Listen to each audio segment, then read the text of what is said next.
5 شهروند تاجیکستان و یک ساکن ازبکستان 2 روز پیش بنابر جای داشتن نقصان در شناسنامه‌شان از قطاره مسکو دوشنبه در قلمرو ولایت اتیراوی قزاقستان فراورده شدند.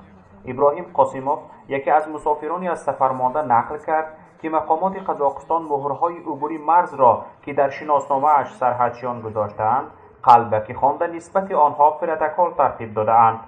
جبردیده میگوید که کارمندان حفظ حقوق حالا شناسنامه او و 5 همراهانش را گرفته‌اند و معلوم نیست که کی باز می‌دهند. من از 55 قاسیموف ابراهیم امانداره پاییز من 925 بود. تولد 1988 ما 5 نفریم. یک نفر از ازبکستان 14 من بلیط گرفته بودم 11 اکتبر مسکو دوشنبه بود.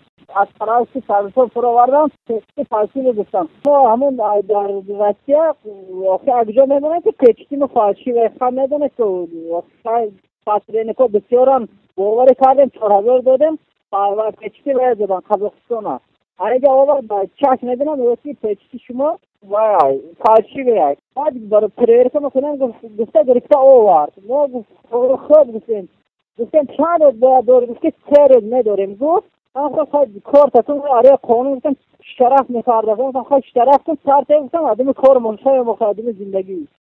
آقای قاسیموف همچنین نقل کرد که مسافران بازمانده یک شب را در کوچه و یک شب دیگر را در مسجد گذرانیده‌اند.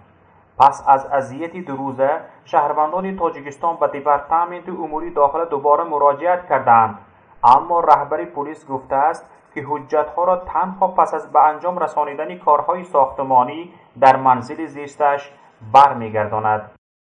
اما تعبیر میرسه اومده گفتی خانه ما به کار میکنه بود باشه در یک موضوع مونه که خانه میرین کار میکنه و من یادم میکنم جواب میتیم همه خیلی گفت وقتی که ما داخل نپکنی پلی داشته نه هیچی روزی شدیم یک ما در کوچه میگردیم گفته اومدن 2 روز کار کردیم با پگاه 3 روز انشالله میشه.